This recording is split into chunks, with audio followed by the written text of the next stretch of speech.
Yo quisiera empezar planteando la forma en la cual el capitalismo se desplegó en América Latina es sobre una base colonial.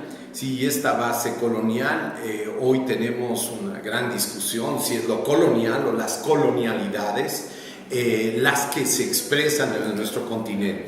Pero entonces la historia en términos de la larga duración, pero también el debate sobre cómo debe de contemplarse la historia para nuestros países en términos del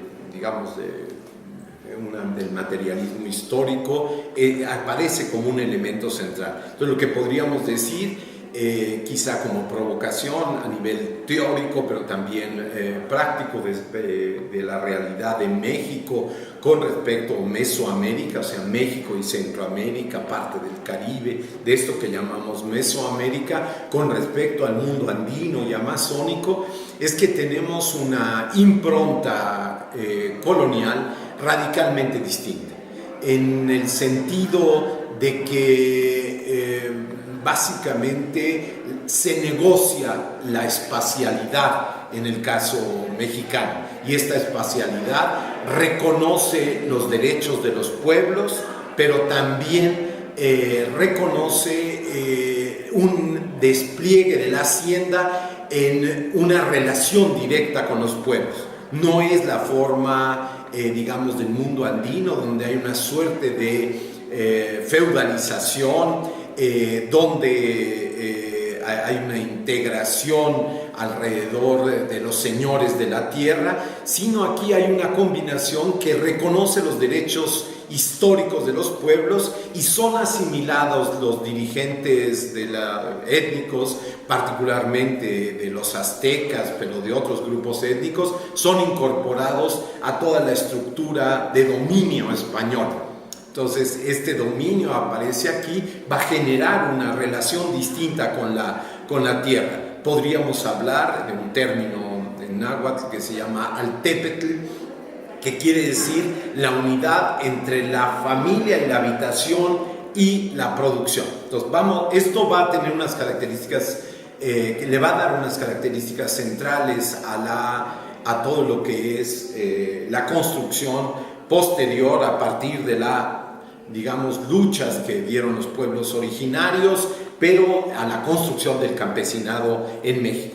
En otro sentido, en América Latina, más allá y sobre todo en términos de los Andes y de la construcción en Bolivia, Perú, que son los otros dos grandes países del reparto agrario, tenemos un reparto agrario hecho sobre la vieja hacienda. Y entonces un reparto que atiende no a los pueblos, sino a los individuos que ganan en la lucha agraria el reparto agrario también, ¿sí? Entonces, ¿qué diríamos? Hoy, perdón por el gran salto, hoy en América Latina en su conjunto, la dinámica dominante es la gran concentración de la tierra. ¿Sí? Asistimos a una gigantesca concentración de la tierra. Bueno, se pelean en primer lugar atendiendo al índice de concentración de Gini sobre la tierra, Brasil, Colombia, Paraguay, Guatemala, son los 4 países de mayor concentración de la tierra en nuestro continente, en unas cuantas manos, aún más que Argentina o Uruguay, que también tienen dinámicas muy fuertes en este sentido, pero asistimos a una nueva ofensiva del capital en cuanto a la concentración de la tierra. Esta modificación tiene que ver con algunos cultivos como la soja o soya, como le decimos aquí.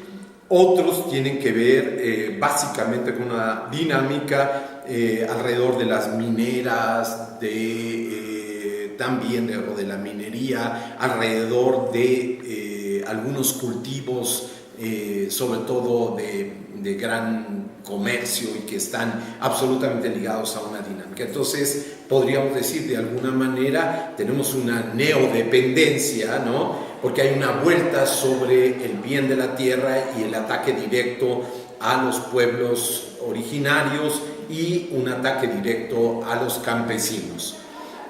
Sin embargo, también alrededor de esta dinámica en América Latina hay una lucha constante de los pueblos y de los, digamos, de los campesinos por recuperar su tierra. Quizá esta es uno de los rasgos hoy de la gran lucha en nuestro continente, gira alrededor de la tierra y el territorio, y esta comprensión de esta relación no se trata solamente del medio de producción, sino se trata de algo que va desde lo simbólico, pero básicamente a toda la estructuración de los poderes, los contrapoderes, giran alrededor de este tema territorial. El caso de México, sin embargo, me atrevo a decir que va mucho más allá. Está en esta lógica de concentración del gran capital, pero no de la tierra y de la propiedad sobre la tierra.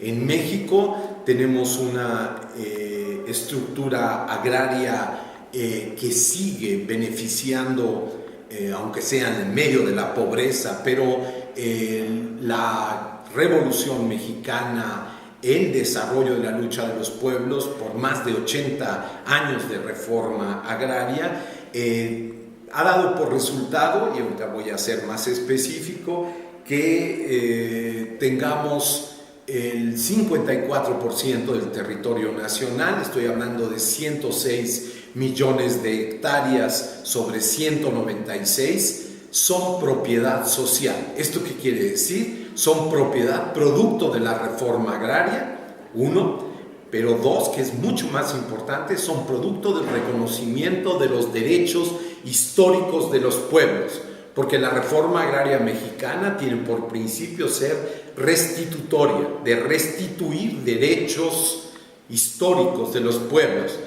Pero tercera característica, quizá compitiendo por cuál es más importante, sería que viene ligada entonces a la idea de pueblo, y el reparto agrario no es a los individuos o a las individuas, sino es básicamente un derecho dado a las colectividades, pero a colectividades organizadas alrededor también de dónde viven. Y entonces la relación que yo mencionaba digamos, histórica del reconocimiento de estos derechos, pero también de la relación con el medio de habitación, etcétera, se parece mucho más al MIR ruso y también algunas formas de organización prehispánicas en el mundo andino, de la relación de dónde vives y dónde trabajas, de grandes ciudades ligadas a la agricultura y toda una organización de este tipo. Entonces, lo que tenemos en México como una característica central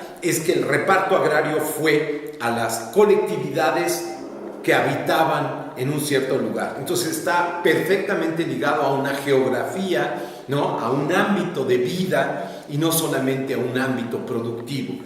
Por tanto, el reparto agrario en México, podríamos decir, tiene una característica muy importante que nos hace plantear la condición de sujeto revolucionario en el caso de los campesinos, porque los campesinos e indígenas en México son, voy a decir una provocación fuerte, producto del capital, o sea, están dados en el marco de la lucha de clases ya de orden capitalista. Haber logrado este reconocimiento de derechos históricos les da un carácter social muy importante y han manifestado a lo largo de su construcción un proceso por oleadas de lucha de clases que le da un carácter especial a estos campesinos e indígenas. Cuando digo campesinos e indígenas, podría usar también el concepto que nosotros hemos tomado de Armando Bartra, de campesindios. O sea, la condición de clase con la condición identitaria étnica acaba siendo un problema central para nosotros, ¿no? Recurrir a ese elemento. Pero podríamos decir entonces, ¿qué pasa con el capitalismo en la agricultura mexicana? Tiene unas dimensiones impresionantes. Logró una contrarreforma agraria a través del Tratado de Libre Comercio, pero lo increíble es que no transitó por el proceso de la privatización de la tierra, sino de la apropiación de los procesos productivos, de la concentración del capital comercial, del capital evidentemente ahora, digamos, marcado abiertamente con los procesos de financiarización, pero también del capital productivo hacia ciertos productos que son altamente comercializables, ¿no? Entonces, lo que tendríamos en México es que 5 empresas, que son las mismas que están en América Latina, ¿no?, que tienen que ver con, digamos, con Pioneer, pero sobre todo Monsanto y otras más, son dueñas, 5 empresas, del 70% de toda la semilla que circula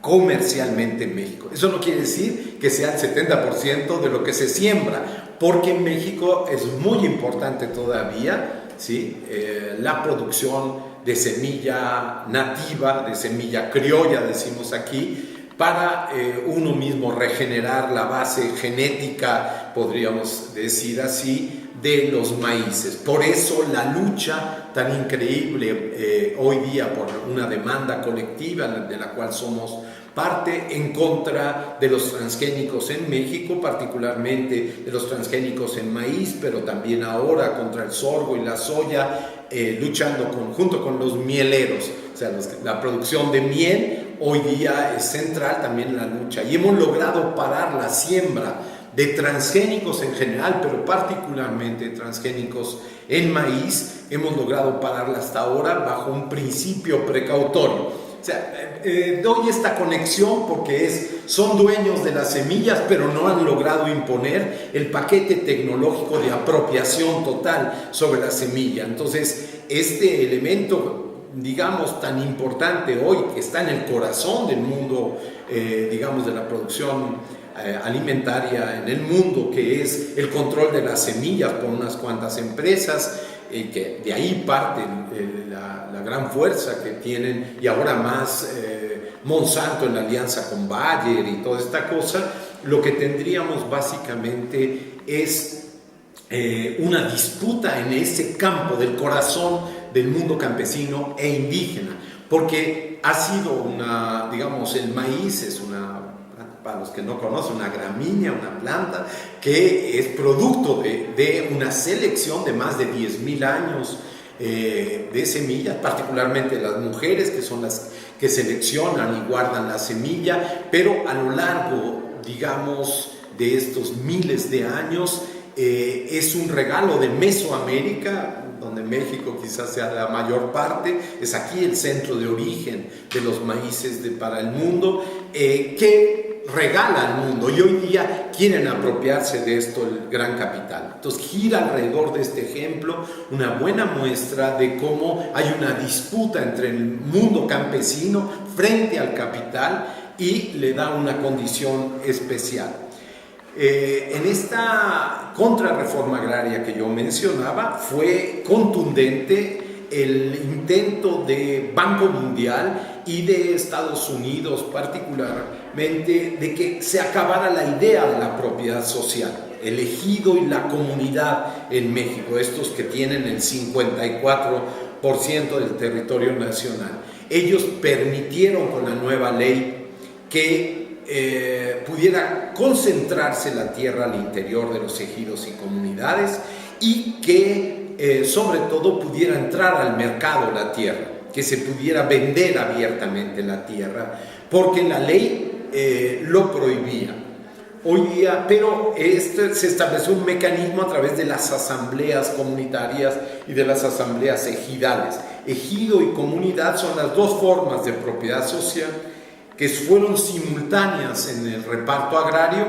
Uno metía los papeles para ser reconocido como comunidad, pero tenía que poner el título primordial o algún documento que hablara de mis derechos históricos, pero a la vez yo metía en términos justicieros como pueblo también la solicitud en el ejido.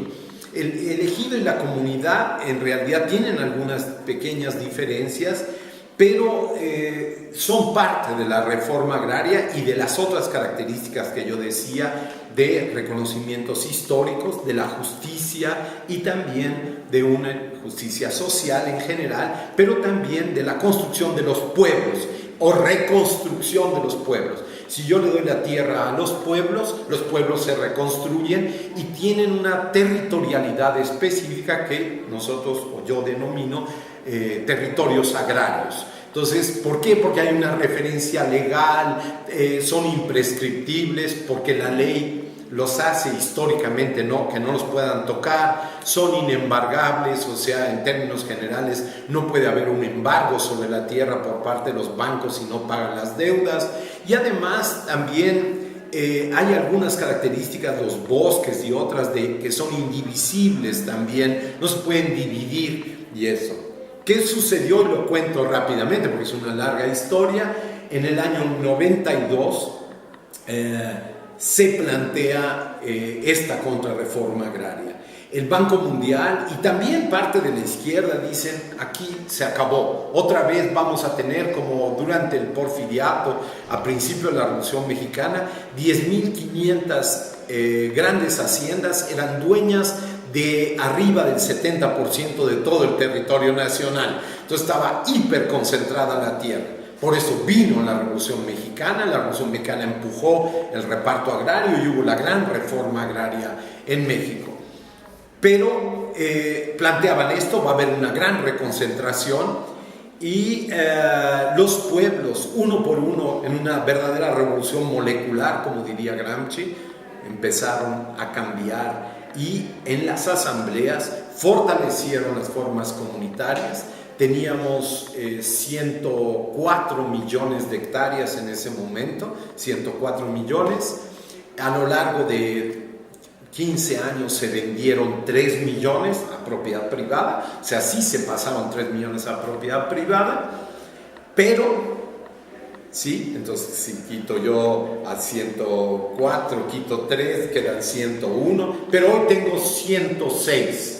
¿Qué pasó ahí? 5 millones más de hectáreas fueron pasadas de la propiedad privada a la propiedad social. Entonces, lo que tenemos acá es un fenómeno increíble de revolución molecular de cada pueblo, cada instancia se defendió, confrontó, cambió en la ley. Y no solamente hizo esto, defendió la tierra. Teníamos, entonces pasamos a tener ahora más tierra en propiedad social, o sea, Banco Mundial enloqueció, ¿no? Pero por el otro lado, teníamos solo 3.5 millones de campesinos en ese momento, ejidatarios y comuneros en propiedad social. Hoy tenemos 5.8. O sea, ¿qué sucedió? La gente repartió tierra aprovechando que se podía hacer esto hacia el interior, hacia sus hijos, familiares, etc.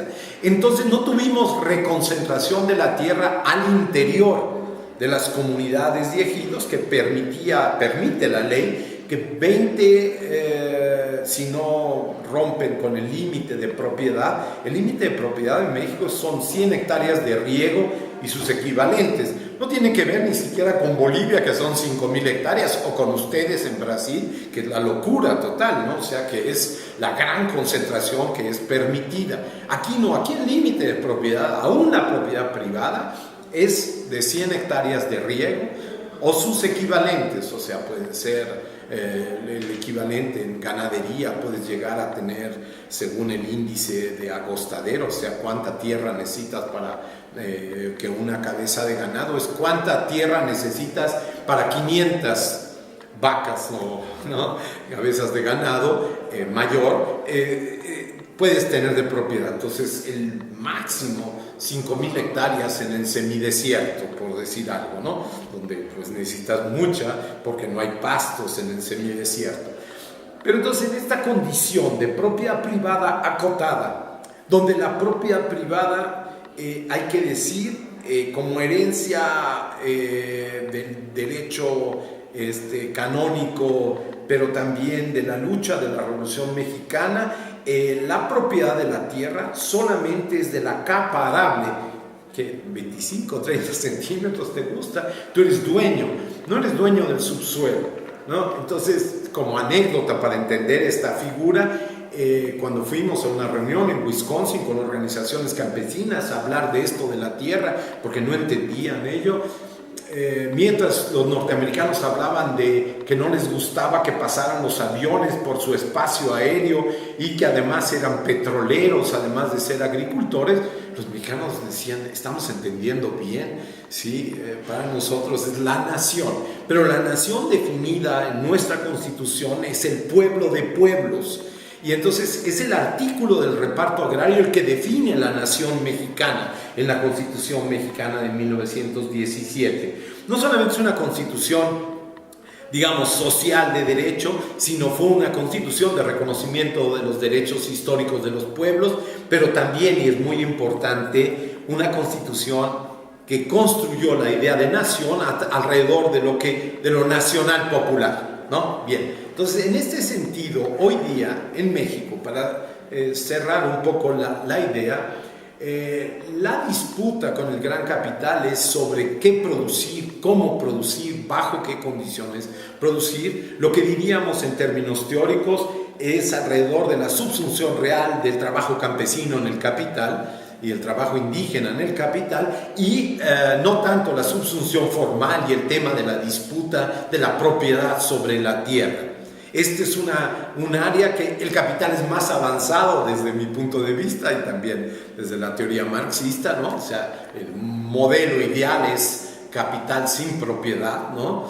Y aquí efectivamente actúa el capital, domina el mercado, sí, y el mercado agropecuario, pero no es dueño de la tierra. Lo que abre un campo de disputa impresionante también en la construcción del sentido de cómo actúa en términos de toda la dinámica social, ¿no? Entonces, este es, podríamos decir, el punto más grande. Pero hoy día asistimos a un segundo intento de, digamos, de una acumulación por despojo, ¿no? Prefiero la palabra despojo a desposesión, pero bueno, en castellano esto tiene una especificidad. Entonces, esta acumulación por despojo hoy gira alrededor de las concesiones para la explotación de la fractura hidráulica, del fracking que se llama, ¿no? En inglés, de la fractura hidráulica para petróleo y gas, de corte de las arenas bituminosas, o sea, del gas y del petróleo que están concentrados en grandes volúmenes, pero ligados a arena y piedra y todo esto, que hay todo un sistema para liberarlos, que México es el segundo país, entiendo, de reserva a nivel mundial, reservas, y esto tiene que ver con capital financiero y especulación, reservas de gas y petróleo de este tipo después de Canadá. Y el otro gran dimensión es que somos el cuarto país del mundo en inversión minera, México.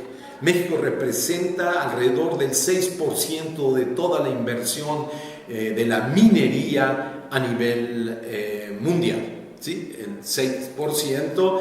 Es el cuarto país en este orden, después de Australia, Canadá, Estados Unidos, viene México, y los que siguen muy cerca hasta el lugar 8, Brasil o algo así, son una buena parte de América Latina, Perú, Chile, etc. Encontramos una gran inversión en este sentido. ¿Y qué ha sucedido en México con respecto a la tierra? Podríamos hablar de una concentración de la tierra minera, pero otra vez no en propiedad plena, sino en concesiones. Entonces es totalmente eufemístico cuando las concesiones son de 50 años a 100 años. Entonces, cuando cuando trabajamos, ¿cuál es la cantidad de tierra que está concesionada en México? Sobre 196 millones de hectáreas.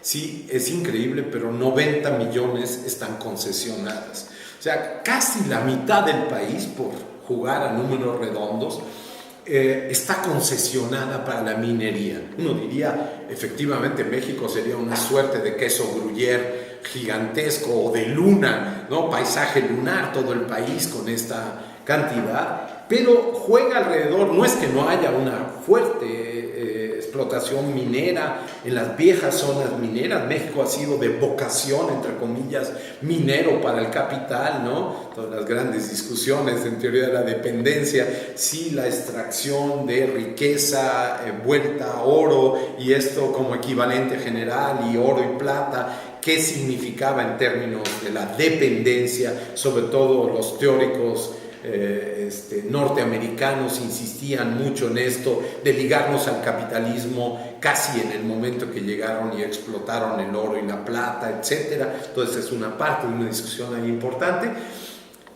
Pero aquí de lo que estamos diciendo es, tiene una gran dimensión la producción de oro, plata y de otros productos. México también es, después de la China, el segundo país, claro, con una gran distancia, porque China tiene 90% de las tierras raras, que son los superconductores del futuro y de la actualidad. Son tierras, así se llaman, tierras raras. No es que yo diga, mira, son raras, porque están fuera de la tabla de elementos que aprendimos en la escuela. México tiene casi el 4% de las reservas mundiales de tierras raras. 90 más el 4%, y hoy tenemos entonces minería de Canadá, de Estados Unidos y de China. Muy importante, porque los chinos, que calculan bastante bien la renta diferencial, quieren acabarse primero las tierras raras de México y de otros lugares en el mundo. En Sudáfrica existen, etcétera. Quieren acabarse estas tierras raras porque si controlan el 90% de los superconductores, bueno, entendemos que esto es ahí.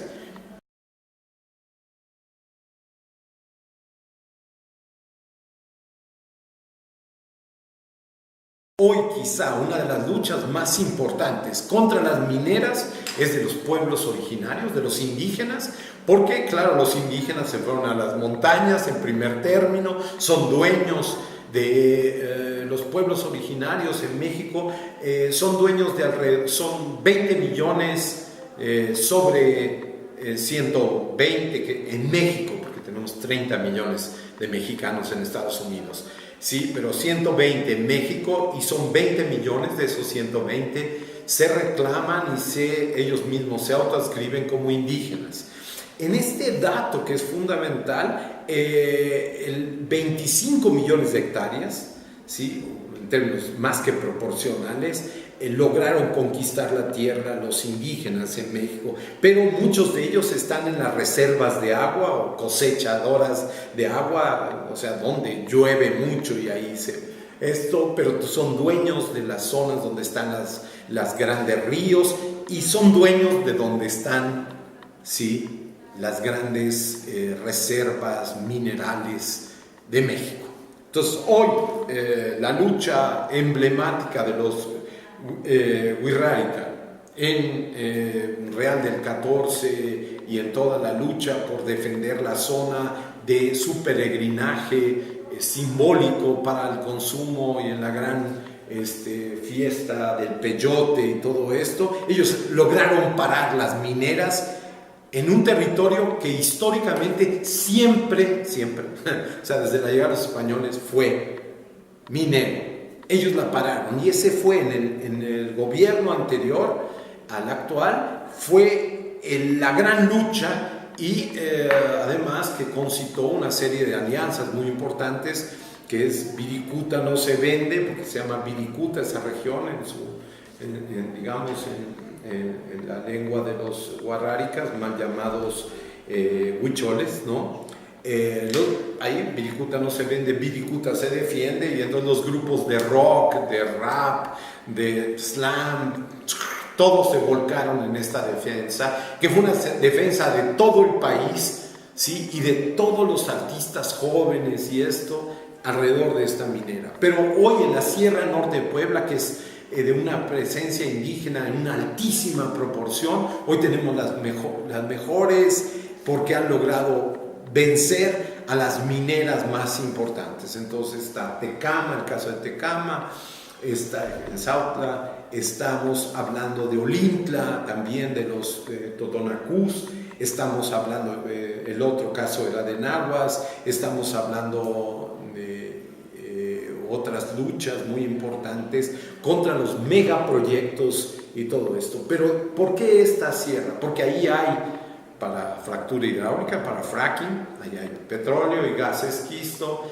ahí hay minería muy importante, entre ellas tierras raras.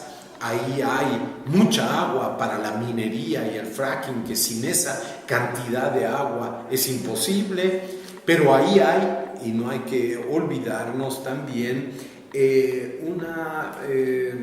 digamos, una fuerte presencia y densidad organizativa, cooperativas, luchas agrarias exitosas en la parte baja. Arriba compraron la tierra a los indígenas, pero todo está atravesado por el sentido de comunidad. Y ahí es el mejor proyecto, no quería dejar de decirlo yo, porque es proyectos de vida que tienen que ver con toda una visión de la transformación social hoy frente a proyectos de muerte. Y esto surgió porque una compañera en una gran asamblea dijo: ¿por qué siempre hablan de los proyectos de muerte? Quizá fue la primera en decir que la minería a cielo abierto es de muerte. ¿Por qué no hablan de nuestros proyectos de vida? Pongan delante nuestros proyectos de vida, dijo ella, ¿no? Y todo esto, bueno, pues si queremos Agnes Heller, si queremos hoy la idea del buen vivir o del vivir bien, o queremos plantearnos toda esta visión de un mundo alternativo, gira alrededor, efectivamente, donde el capital está apropiándose de nuestras vidas, está sometiéndose a una dinámica de una violencia continua sobre nuestra vida diaria, y están dando una alternativa a ellos también. No solamente se proponen resistir, sino, como diría un gran geógrafo brasileño, Carlos Walter Porto Gonçalves, reexistir. Pero no solamente eso, sino es muy singular. Ellos dicen resistir, reexistir, se lo han apropiado. Ellos dicen que ellos lo dijeron, ¿no? Está muy bien eso. Pero también hablan de la resistencia, pero también de algo que para ellos es fundamental. Es una otra ontología, una otra forma de ver la naturaleza, el mundo, etcétera, que es cuando ellos ponen en juego una otra ontología, una otra forma de visualizar al ser, ¿no? Creo que ahí ellos tienen una alternativa de corte revolucionario que tiene que ver mucho más con inspiración tipo Mariátegui o tipo Aníbal Quijano, si queremos, que no se trata nada más de la colonialidad, sino de las colonialidades y cómo éstas tienen que ser enfrentadas de fondo. Evidentemente, en toda esta lógica, ¿quiénes han sido las que van adelante? Las mujeres. ¿Sí? Las mujeres indígenas y campesinas son las defensoras de este proyecto de vida o de estos proyectos en plural, porque no pretenden que todo el mundo viva como ellos o esto, pero proyectos de vida frente a estos proyectos de muerte, ¿no? Lo que queremos, lo que entendemos por el mundo y sobre todo, ¿qué entendemos por nuestra naturaleza en la naturaleza, ¿no? Quizás es la forma más radical de verlo. Entonces, este es un poco el panorama, digamos, de confrontación. Hoy verdaderamente enfrentar al capital financiero y el proceso de financiarización, de especulación con alimentos, pero especulación también en la bolsa de Toronto con los minerales, ¿no? Se ha convertido en un punto central de la especulación mundial. Sí, hay una confrontación de estos pueblos originarios y de esto que me gusta la palabra que usan los colombianos, de estos agrodescendientes, no dicen, no, está bien, los pueblos indígenas, está por el otro lado los afrodescendientes, y dicen, y los que somos agrodescendientes, o sea, los que venimos de una cultura. Pero entonces aquí estamos hablando de una disputa de orden civilizatorio. Entonces, en este sentido, hoy, por ejemplo, la teoría de la dependencia, algo que existía medio en el fondo, hoy no solamente es un orden económico, sino es un orden civilizatorio, podríamos decir, que efectivamente tiene los elementos económicos ahí, pero entonces las alternativas políticas también son de este orden. Todo el planteamiento de los zapatistas, o sea, en esta historia que yo planteaba de los neozapatistas, para que se entienda. En 92 viene la contrarreforma. Ellos en 94 dijeron: nos estamos insurreccionando en contra de dos cosas: contra reforma agraria, o sea, el cambio de la ley, y contra el Tratado de Libre Comercio, porque se insurreccionan el día que México entraba al primer mundo, al Tratado de Libre Comercio, o sea, al primer mundo vía el Tratado de Libre Comercio, que bueno, sería muy largo hacer el balance, pero hoy éramos agroexportadores de alimentos en los años 90, hoy importamos más del 50% de lo que comemos, ¿sí? Pero otra vez es el mundo campesino que sigue alimentándonos con el 40% de lo que comemos. Entonces es muy fuerte el mundo campesino de todas maneras, en términos de alternativas, alianzas, eso. Demasiados que